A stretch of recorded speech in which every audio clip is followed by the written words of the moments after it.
spending $100 on the stock market. Which stocks did I buy and why I believe in these companies?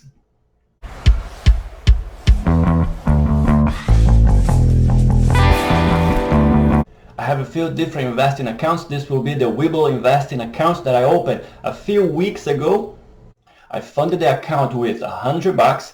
I bought 4 different companies representing 3 different sectors. $100 is not a whole lot, and I did not use fractional shares. So there were some limitations in what I could do and could not do. I will also share my reasoning behind these purchases and their PE and the dividend payouts for the ones that pay dividends. I am not a financial advisor, I am just sharing what I did. I am just a guy on YouTube. Do your own research before investing. The first share on top is SAN is a bank. I did not buy it. That was just the free share, the first free share Webull gave me when I opened the account. RAD, Rite Aid, was the first share I bought. Rite Aid Corporation is a drugstore chain in the US. It is headquartered in Camp Hill, Pennsylvania. This is the last 12 months performance in the market. Rite Aid PE is negative.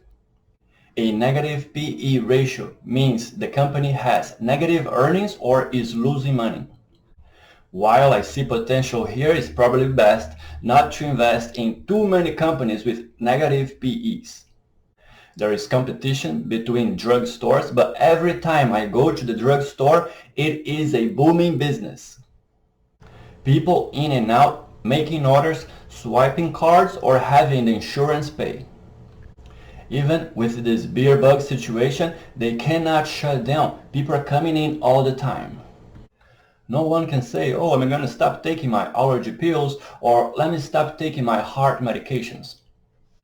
We are an aging population, and this is a business that cannot go away.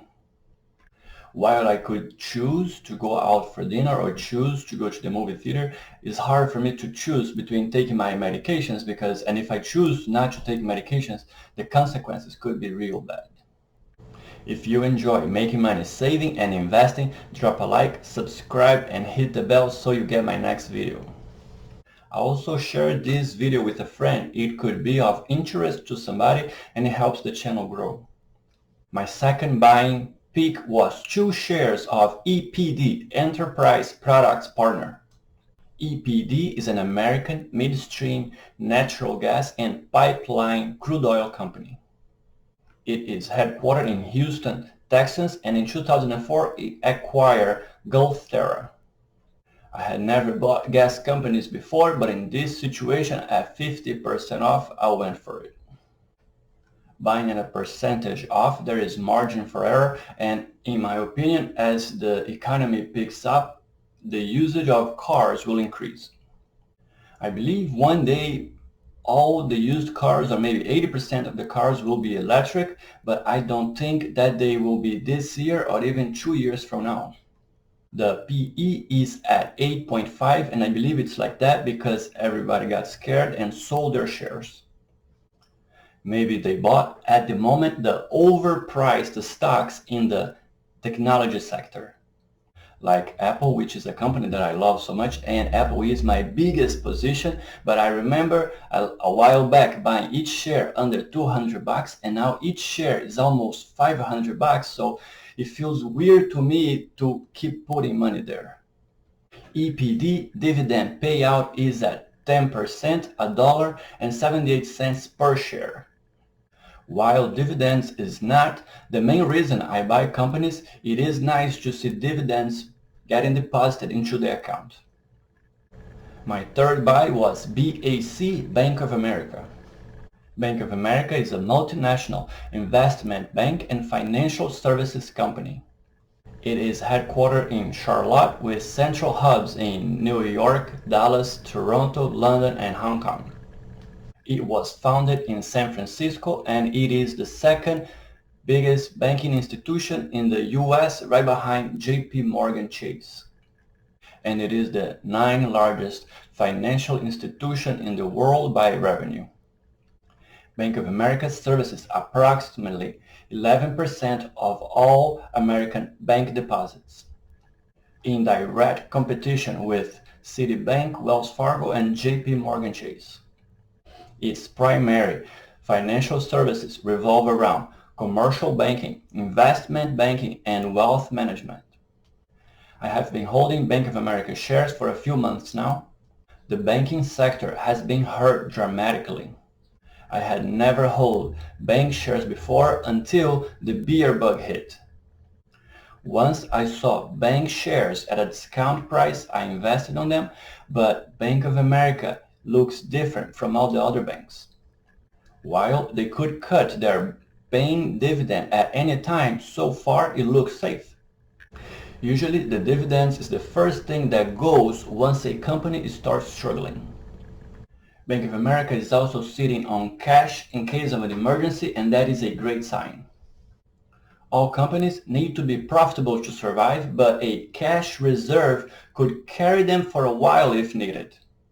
Banks usually do better when the economy is doing better, people buying loans and purchasing products and services. Another good sign that is making me more bullish on it now is that Warren Buffett, the most successful investor, is very bullish on BAC as well now. Buffett has not bought any companies for many months now, which is super weird because a lot of companies are in a super discount price. Warren Buffett is the one that is always buying when everyone else is selling, but if he was not buying, that's probably a sign that things were highly uncertain. Once again, Buffett is bullish on BAC. He already owned 10% of that bank and has now bumped his position to 12%. Regulators have approved him to bump up his position to 24.9%. Buffett does not buy $100 or even $100,000 when he deploys money. The amount that he deploys moves share prices. Bank of America PE is at 12. For a bank that big and that famous, in my opinion, 12 is a good value for it. Bank of America dividend payout is at 2.83%, which means 0.72 cents per share. Not all companies pay dividends, so I'm happy to find a company that I like and also pays dividends.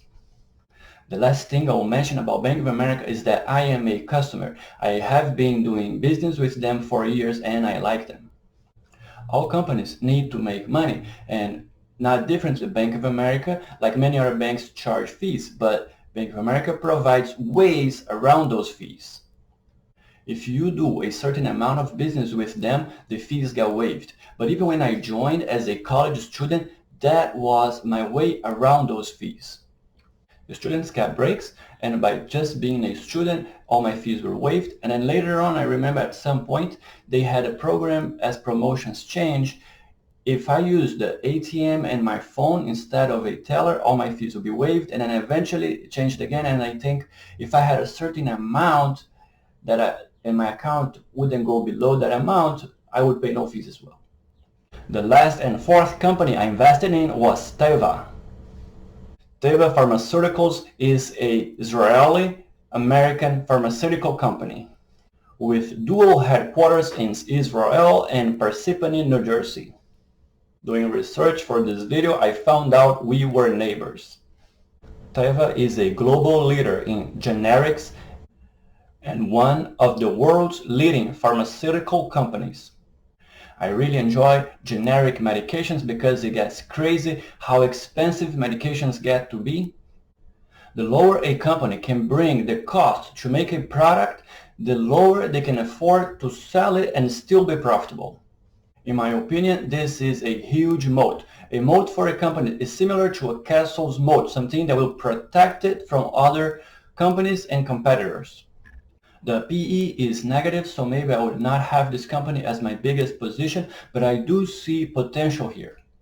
I keep hearing great things about the management in this company, and the new head has a history of making unprofitable business profitable.